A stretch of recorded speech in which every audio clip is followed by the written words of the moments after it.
کبھی یورپ کے کلیساؤں میں، کبھی افریقہ کے تپتے ہوئے صحراؤں میں، دشت و دشت دریا بھی نہ چھوڑے ہم نے، بحر ظلمات میں دوڑا دیے گھوڑے ہم نے۔ حکمران تو وہ تھے لوگوں کی دہلیز پہ امن دینے والے، لوگوں کی چوکھٹ پہ جو ہے وہ نور بانٹنے والے۔ حضرت عمر جن کو تخت حکومت پہ بیٹھتے تھے، اور ان کا تخت کو سونے زبرجد کا نہیں تھا، مسجد نبوی کی چٹائی تھی، اور سارا دن وہاں بیٹھ کے لوگوں کی باتیں سنتے، اور جب رات کے اندھیرے گہرے ہوتے عمر بھیس بدل کے مدینے کی گلیوں کا گشت کرتے۔ کہا تمہارے گھر سے دھواں نکل رہا ہے اور بچے رو رہے ہیں، ان کو کھانا کیوں نہیں دیتی؟ کہنے لگی عمر کی جان کو رو رہی۔ عمر کے پاؤں تلے سے زمین نکل گئے۔ کہا کیا ہوا؟ کہا 3 دن سے ہمارے ہاں کھانے کے لیے کچھ نہیں ہے، روزانہ بچے روتے ہیں، اور میں ہنڈیا کے اندر پتھر ڈال کر کے نیچے سے آگ ڈالتی رہتی ہوں کہ بچے انتظار کر کر کے سو جائیں گے، کم وقت سو بھی نہیں رہے، اور وہ پتھر پکیں گے بھی کیا، اور میں عمر کی جان کو رو رہی ہوں۔ حضرت عمر کا کلیجہ دہلنے لگا، فوراً پلٹے واپس بیت المال میں آئے، گھی کا ایک کنستر لیا، آٹے کی بوری لی، مرچ مسالہ جات بہت کچھ اٹھایا، اپنے کندھے پہ رکھا، بوری اپنی کمر پہ لا دی۔ عمر بیت المال سے نکلے تو آپ کے خادم اسلم نے دیکھ لیا، آگے بڑھا، کہا میرے آقا میں اٹھاتا ہوں۔ عمر کی آنکھوں میں آنسو ہے۔ کہا اسلم قیامت کے دن میرا بوجھ اٹھا لو گے؟ کہا قیامت کے دن تو اپنا اپنا بوجھ اٹھانا پڑے گا۔ کہا عمر کو آج اپنا ہی اٹھانے دو۔ حضرت عمر وہ گھی کا کنستر اور وہ آٹے کی بوری سر پہ اٹھائے ہیں، اور اس خاتون کے گھر جاتے ہیں اور دستک دیتے ہیں۔ وہ جب دیکھتی ہے اس کی جان میں جان آ جاتی ہے۔ کہا جلدی جلدی آٹا گوندو، اور عمر سبزی کاٹنے لگ جاتے ہیں۔ حضرت عمر رضی اللہ تعالی عنہ سبزی تیار کر دیتے، ادھر آٹا گند جاتا ہے، اور پھر اوپر چولہا رکھا جاتا ہے، چولہے کے اندر آگ رکھی جاتی ہے، وہ کھانا پکانے لگتی ہے، آگ بجھتی ہے۔ تاریخ نے لکھا ہے آگ بجھنے لگتی ہے، عمر جھک کر کے پھونکے مارتا ہے، عمر جھک جھک کے پھونکے مارتا ہے۔ کھانا پک گیا اور بچوں کے سامنے کھانا رکھ دیا، بچے کھا رہے ہیں۔ اب بچے رو رو کے نڈال ہو چکے تھے۔ حضرت عمر اپنے ہاتھوں کو اور اپنے گھٹنوں کو اور اپنے پاؤں کو زمین پہ لگا کے، جس طرح بکری کا بچہ چلتا ہے ویڑے کے اندر، کبھی ادھر چلتے ہیں کبھی ادھر چلتے ہیں، تاکہ بچے مجھے دیکھ کے خوش ہوں، اور دل میں کہتے عمر جتنا رلایا ہے اب اتنا ہنسانا بھی پڑے گا۔ تو کبھی عمر امیر المومنین، یہ میں کسی آج کے جو ہے وہ لوگوں کے ووٹوں پہ منتخب ہونے والے حکمران کی کہانی نہیں سنا رہا، میں اس عمر کی کہانی سنا رہا ہوں جو 23 لاکھ مربع میل کا حکمران ہے، آدھی دنیا کا بادشاہ ہے۔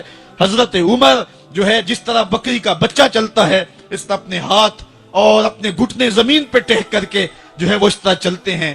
بچے عمر کو دیکھ کے مسکراتے ہیں۔ جب بچے مسکرانے لگے تو حضرت عمر نے اس خاتون سے کہا بڑھیا عمر کو معاف کر دے۔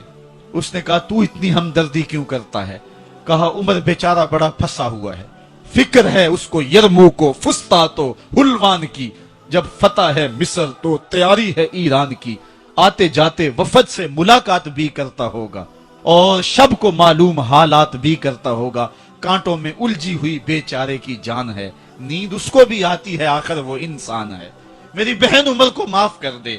اس نے کہا نانا عمر کی بات میرے سامنے نہ کر، قیامت کا دن ہوگا، عمر کا گریبان ہوگا اور میرا ہاتھ ہوگا۔ جب اس نے یہ بات کہی تو عمر برداشت نہ کر سکے، بچوں کی طرح بلک بلک کر رونے لگے۔ کہا وہ بد نصیب عمر تیرے سامنے ہے، آج ہی کہلا جو کہنا ہے، قیامت کے دن مجھے معاف رکھنا۔ اس نے کہا تو عمر ہے؟ کہا بد نصیب عمر تیرے سامنے کھڑا ہوں۔ میرے عمر کہتے ہیں اگر دجلہ کے کنارے ایک بکری کا بچہ بھی پیاسا مر گیا، اس کا حساب بھی عمر سے لیا جائے گا۔ ایک دن حضرت عمر بیٹھ کے رو رہے تھے، تو کسی نے کہا حضرت رو کیوں رہے ہیں؟ فرمایا کہ میں اس لیے رو رہا ہوں کہ فلاں پل سے بکریاں گزری ہیں، تو پل کے اندر شکستگی تھی، ٹوٹا ہوا تھا پل درمیان میں کچھ، اس میں ایک بکری کی ٹانگ ٹوٹ گئی ہے، تو میں ڈرتا ہوں کہ میرا رب یہ نہ پوچھے کہ عمر تو نے پل صحیح تعمیر نہیں کروائے تھے کہ ایک بکری کی ٹانگ کیوں ٹوٹی ہے۔ یہ ہیں حضرت عمر رضی اللہ تعالی عنہ۔ اللہ اکبر۔ تو اللہ تعالیٰ جل شانہ نے حضرت سیدنا عمر بن خطاب رضی اللہ تعالیٰ عنہ سے جو کام لیا، مختصر دور خلافت کے اندر 10 سال 6 ماہ 4 دن آپ نے خلافت فرمائی ہے، لیکن کہاں سے چلے اور یہاں مکران تک، بلوچستان کا حصہ ہے، یہاں تک آپ کے سلطنت کی حدود وسیع، ادھر آرمینیا تک جا پہنچے، حمص فتح کیا، قادسیہ، یرموک، آپ ذرا دیکھیے کہ کہاں تک آپ کی فوجوں کے گھوڑے دوڑتے رہے، اور اللہ تعالیٰ جل شانہ نے ان کو جو توانائی، عدل و انصاف کی قوت عطا فرمائی۔ اللہ اکبر، جب زمین پہ عدل کیا ہو تو زمین بھی حکم مانتی ہے، اور حضرت عمر وہ تھے جن کا حکم ہوائیں بھی مانتی تھی، زمین بھی مانتی تھی، جن کا حکم جو ہے وہ آگ بھی تسلیم کرتی تھی اور دریا بھی ان کا حکم مانا کرتے تھے۔ مصر کے اندر یہ رسمیں بد جاری تھی کہ سال کے بعد ایک دو شیزہ کو زیورات پہنا کے اچھے لباس میں ملبوس کر کے دریا کی بھیڑ چڑھایا جاتا، اس کی قربانی دی جاتی، اس کا خون بہتا تو دریا چلتا۔ جب مسلمانوں نے مصر فتح کیا تو گورنر نے لکھا کہ اسلام تو اس طرح کی رسوم کی اجازت نہیں دیتا، لیکن خشک سالی ہے، لوگوں کی فصلیں ویران پڑی ہیں، تو حضرت کیا کیا جائے؟ تو حضرت عمر رضی اللہ تعالیٰ عنہ کاغذ کے ٹکڑے پہ لکھتے ہیں بسم اللہ الرحمن الرحیم، مصر کے نیل کی جانب عمر کا خط لکھتے ہیں، اے نیل اگر تو اللہ کے حکم سے چلا کرتا ہے تو چل، ورنہ ہمیں تیرے چلنے کی کوئی حاجت نہیں ہے۔ اور قاصد کو کہا یہ خط لے جاؤ اور جا کے دریائے نیل میں پھینک دو۔ قاصد جا کے خط دریائے نیل میں پھینک دیتا ہے، پانی آتا ہے، ایسا دریائے نیل چلا، 14 صدیاں ہوئی ہیں آج تک کبھی بند ہی نہیں ہوا۔ دریا حکم مانتے ہیں، آگ نکلتی ہے، لوگ حضرت عمر رضی اللہ تعالی عنہ کے پاس آئے، حضرت لاوا پھوٹا ہے، آگ نکل رہی ہے اور مدینے کی طرف بڑھ رہی ہے، اب کیا کیا جائے؟ فائر بریگیڈ تو زمانے میں تھی نہیں۔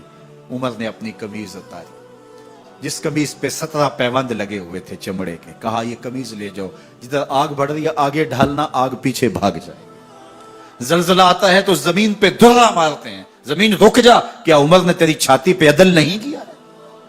تو یہ عمر ہیں رضی اللہ تعالی عنہ کہ جن کے انصاف کی وجہ سے، جن کے عدل کی وجہ سے اللہ تعالیٰ کی رحمات اور اس کی برکات کا نزول ہوتا تھا، اور اللہ تعالیٰ نے مسلمانوں کو وہ آبرومند حکومت دی۔ کائنات کی تاریخ کے اندر ایسی حکومت آپ نے نہیں دیکھی ہوگی جو حضرت عمر نے حکومت کی ہے۔ اللہ اکبر، فرمایا فرات کے کنارے پہ ایک کتا بھی پیاسا مر گیا تو اس کا حساب بھی عمر سے ہوگا۔ باہر سے سفیر آتا ہے اور آ کے پوچھتا ہے کہ میں امیر المومنین کے، مسلمانوں کے حکمران کے محل میں جانا ہے، تو وہ مسکرا کے کہتے ہیں ہمارے امیر کا تو کوئی محل نہیں ہے۔ کہا کہاں ہے تمہارا امیر؟ کہا مسجد نبوی میں ہوگا یا بیت المال کی اونٹوں کی دیکھ بھال میں لگا ہوگا۔ وہ جب گئے تو مسجد میں نہیں ہے، اللہ اکبر، وہاں گئے تو وہاں بھی نہیں ہے۔ پھر کیا دیکھتے ہیں کہ عمر رضی اللہ تعالی عنہ جنت البقیع کے پاس ایک درخت کے نیچے اینٹ کا سرانہ رکھ کے سوئے، تو اس نے کہا عمر تو نے عدل کیا ہے، تجھے کچی اینٹ پہ بھی نیند آ گئی۔ ہمارے حکمرانوں نے انصاف نہیں کیا اور وہ بند اور محفوظ کمروں کے اندر بھی سکون اور چین کی نیند نہیں سو سکتے۔ حضرت سیدنا عمر رضی اللہ تعالیٰ عنہ نے اس طرح ان امور سلطنت نبھائے۔ آپ دن کو لوگوں کی دیکھ بھالی کرتے، لوگوں کی ضروریات سنتے سمجھتے، اور جب رات پڑتی لوگ سو جاتے، عمر مدینے کی گلیوں میں پہرا دیتے۔ کائنات نے کوئی ایسا بھی حکمران دیکھا ہوگا؟ اللہ اکبر، وہ مجاہد جو مختلف محاذات پہ گئے ہوئے ہوتے، ان کے گھروں کی دیکھ بھالی کرتے، ان کی ضروریات کا خیال رکھتے، ان کی آبرو کا پہرا دیتے۔ راتوں کی تنہائیوں کے اندر حضرت عمر اٹھتے اور جا کے گشت کرتے، چکر لگاتے، دیکھتے کوئی آنکھ پر نم نہ ہو، مفلسی کا کسی گھر میں ماتم نہ ہو۔ ایک یہودی کا اور ایک منافق کا جھگڑا ہو گیا کسی معاملے میں، ماجرے میں، تو وہ حضور کے پاس مقدمہ لے کے آئے۔ حضور علیہ السلام نے سنا وہ یہودی حق پہ تھا، رسول کریم نے اس کے حق میں فیصلہ دیا کہ تو سچا ہے، تیرے حق میں فیصلہ ہے۔ اب وہ جو نام نہاد کلمہ گو تھا اس کو اچھا نہ لگا، اس نے کہا میں کلمہ پڑھتا ہوں اور میرے حق میں فیصلہ نہیں دیا، حالانکہ وہ جھوٹا تھا۔ اس نے اس یہودی کو کہا حضور کے دربار سے باہر نکل کے کہ میں اس مقدمے کا فیصلہ حضرت عمر سے کروانا ہے۔ اس کے ذہن میں یہ تھا کہ حضرت عمر کفار کے بارے میں بڑے سخت ہیں، اور جب سنیں گے کہ میں مسلمان ہوں اور یہ یہودی ہے تو یہی کافی ہوگا ان کے لیے، اور وہ میرے حق میں فیصلہ دے دیں گے۔ وہ اس یہودی نے کہا ٹھیک ہے، مجھے مقبول ہے۔ تو جو سچا آدمی ہوتا ہے اسے ٹینشن کوئی نہیں ہوتی، وہ کہتا ٹھیک ہے اس عدالت میں چلے جاؤ، حضرت عمر کے پاس آ گئے۔ حضرت عمر رضی اللہ تعالیٰ عنہ کو اس نے ساری کہانی سنائی اس منافق نے کہ اس طرح ہوا، اس طرح ہوا، اس طرح ہوا۔ اب یہودی کو ہم تو بھی سنا، اس نے کہا میری ایک ہی بات ہے۔ کہا کیا؟ کہا اس مقدمے کا فیصلہ دربار رسالت سے میرے حق میں ہو چکا ہے۔ حضرت عمر حیرت زدہ ہو گئے اور اس نام نے ہاتھ کلمہ گو سے پوچھا یہ سچ کہہ رہے؟ اس نے کہا جی جی، لیکن میں چاہتا ہوں ذرا آپ فیصلہ کریں۔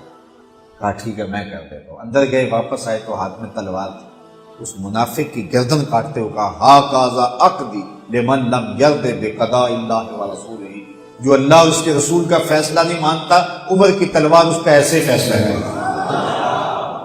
شور مچ گیا کہ عمر نے ماورائے عدالت قتل کر دیا۔ آج تک کہا جاتا ہے کہ جی قانون کو ہاتھ میں لے لیا۔ تو عمر نے قتل کر دیا، باقاعدہ اس کے رشتہ دار اعزاء و اقربا وہ حضور کی خدمت میں احتجاجی جلوس لے کر آئے کہ عمر نے ایک مومن کو قتل کر دیا ہے۔ حضور نے فرمایا بلاؤ عمر کو، بات پوچھ لیتے ہیں کیا ہوا۔ حضرت عمر کو بلایا گیا۔ قبل اس سے کہ حضرت عمر پہنچتے جبریل پہلے پہنچ گئے اور یہ آیت نازل ہوئی فلا وربک لا یؤمنون حتی یحکموک فیما شجر بینہم۔ اللہ اکبر۔ اے محبوب مجھے تیرے رب کی قسم، اے محبوب مجھے تیرے رب کی قسم۔ اللہ اکبر۔ یہ نہیں کہا کہ مجھے زمین و آسمان کے رب کی قسم، مجھے عرش کے رب کی قسم، مجھے کعبے کے رب کی قسم، یہ بھی نہیں کہا مجھے میری قسم، کہا مجھے تیرا ہونے کی قسم۔ فلا وربک، مجھے تیرے رب کی قسم، لا یؤمنون حتی یحکموک فیما شجر بینہم، اتنی دیر تک کوئی مومن ہو ہی نہیں سکتا جب تک اپنے مقدموں میں تجھے حاکم نہ مانے، اپنے اختلافات میں، اپنے فیصلوں میں تجھے فیصل نہ مان لے۔ ثم لا یجدوا فی انفسہم حرجا مما قضیت، اور جو آپ محبوب فیصلہ کریں اس کے بارے میں دل میں کوئی میل بھی نہ رکھے۔ ویسلموا تسلیما، اور جو اس کے تسلیم کرنے کا حق ہے جب تک وہ ادا نہ کر دے، محبوب مجھے تیرے رب کی قسم اتنی دیر تک کوئی مومن ہی نہیں ہو سکتا۔ تو حضرت عمر رضی اللہ تعالیٰ عنہ کا جو لقب فاروق ہے، اس کے بارے میں حضرت علامہ حقی لکھتے ہیں فَبِذَالِكَ سُمِّيَ فاروق، آپ کو اس وجہ سے بھی فاروق کہا جاتا ہے کہ آپ نے اس طرح جو ہے وہ نکھیڑا کر کے رکھ دیا۔